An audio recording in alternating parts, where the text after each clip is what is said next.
آپ صلی اللہ علیہ وسلم نے رفاہ عامہ کا یہ کام بھی کیا. 9ویں حدیث میں آتا ہے 40 خصلہ، 40 ایسے کام ہیں. ما من عامل يعمل بخصلة منها، کوئی بھی شخص ان 40 کاموں میں سے ایک کام بھی کر لے. شرطیں 2 ہیں. پہلی شرط ثواب کی نیت سے، دوسری شرط تصدیق موعودها، اللہ کے رسول کے وعدے کو سچا سمجھ کے کرے. تو وعدہ کیا ہے؟ ان 40 کاموں میں سے کوئی بھی کوئی کام کرے گا اللہ اسے جنت میں داخل فرمائے. ان 40 کاموں میں سے ایک کام یہ ہے منیحۃ العنس، دودھ والا جانور بھی کسی بھائی کو دے کے دیکھو وہ بھی دودھ پی لے. میرے اور آپ کے پاس 10 گائے اور بھینسیں ہیں، کیا صرف میری اور آپ کی زندگی کا مقصد کمانا ہی رہ گیا؟ کبھی کسی بچے والوں کو ایک گائے بھجوا کے تو دیکھو. چلو جب تک بچوں کی ضرورت ہے تم دودھ پی لو، جیسا کہ صحابہ کرام اونٹنیاں دیا کرتے، بکریاں دیا کرتے.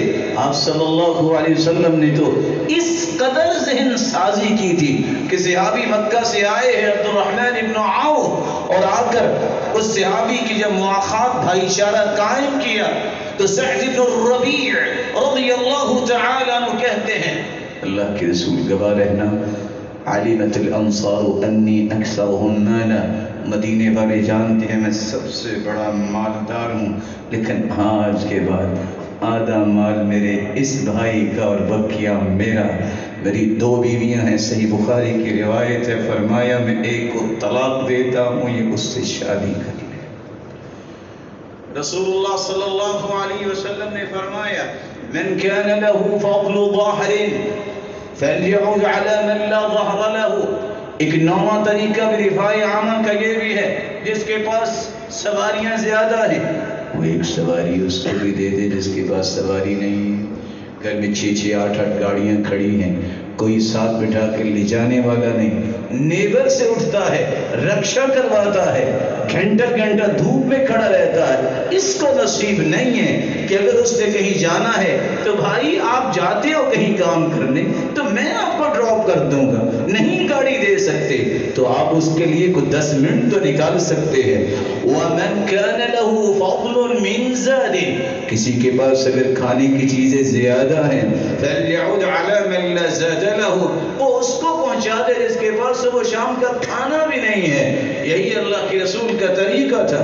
كَانَ يُنْفِقُ مِنْ مَالِهِ عَلَى عِيَالِهِ وَيَتَصَدَّقُ بِفَضْلِهِ، آپ کے پاس جو ہوتا وہ اپنے گھر والوں پہ خرچ کرتے، جو زائد ہوتا فوراً صدقہ کروا دیتے. شاید کہ کسی نے آپ کو بتایا ہوگا کہ اللہ کے رسول صلی اللہ علیہ وسلم جب سوموار کے دن فوت ہوئے ہیں تو اتوار کے دن آپ نے چاش کے وقت سیدہ عائشہ کو بلایا. عائشہ یہ بتاؤ گھر میں کیا کچھ ہے؟ کہا 7 دینار ہے. کہا فوراً ان کو صدقہ کرو. اللہ کے رسول صلی اللہ علیہ وسلم کی زوجہ مطہرہ فرماتی ہیں میں مشغول ہو گئی آپ کی بیماری کی وجہ سے، آپ نے اثر کے وقت پھر بلایا، فوراً وہ 7 دینار لے کے آؤ اور سیدنا علی کو دیے. کہا میں تو اپنے رب کے پاس جا رہا ہوں، محمد اپنے رب کے پاس جائے اور اس کے گھر میں بھی اتنے دینار پڑے ہوں، ان کو فوراً صدقہ کرو تبھی سکون آئے گا، اور صدقہ کروا دیا. رسول اللہ صلی اللہ علیہ وآلہ وسلم نے ایک 10واں طریقہ بھی رفاع عامہ کا بیان کیا، اس کو آج ہم بھول گئے. ذرا راستوں سے گزرتے دیکھو، وہاں سے پی ایچ ڈی بھی گزرتا ہے، وہاں بزنس مین بھی گزرتا ہے، وہاں ایم فل کرنے والے بھی گزرتے ہیں، اور پیاری پیاری موٹی موٹی آنکھیں رکھنے والے جن کی آنکھوں کو اللہ نے کتنا پیارا بنایا ہے سب گزر رہے ہوتے ہیں. کوڑا کرکٹ پڑا ہے، کوئی آنکھوں کی زکوٰۃ دینے کے لیے تیار نہیں ہے، کوئی اپنے علم کی زکوٰۃ دینے کے لیے تیار نہیں ہے. اللہ کے رسول صلی اللہ علیہ وسلم نے فرمایا طَهِّرُوا سَاحَاتِكُمْ فَإِنَّ أَنْتَنَ السَّاحَاتِ سَاحَاتُ الْيَهُودِ، اپنے ماحول کو صاف ستھرا رکھا کرو کیونکہ سب سے اسمیلی اور بدبودار ماحول یہودیوں کے ہوتے ہیں. کہاں جائیں، کس کو سمجھائیں، کس کو مینٹلی پریپیئر کرے، کہاں رہتے ہم، کیا حالات ہیں. کوئی شخص یہ سوچتا ہی نہیں ہے کہ بینگ اے مسلم مجھے معاشرے کو کتنا صاف ستھرا رکھنا ہے. اللہ کے رسول کا فرمان ہے تعدل الشوکۃ عن الطریق والعظم والحجر. راستے سے پتھر کو ہٹانا، راستے سے ہڈی کو اٹھانا، راستے سے کانٹے کو ہٹانا بہت بڑا صدقہ ہے.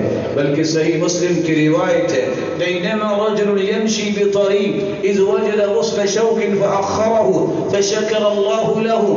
ایک شخص نے کانٹے دیکھے، اس نے صرف کانٹوں کو اٹھا کے راستہ صاف کر دیا. اللہ کو یہ عمل اتنا پسند آیا کہ اس کے گناہوں کو معاف کر کے فأدخل الجنہ، جنت میں داخل کر دیا.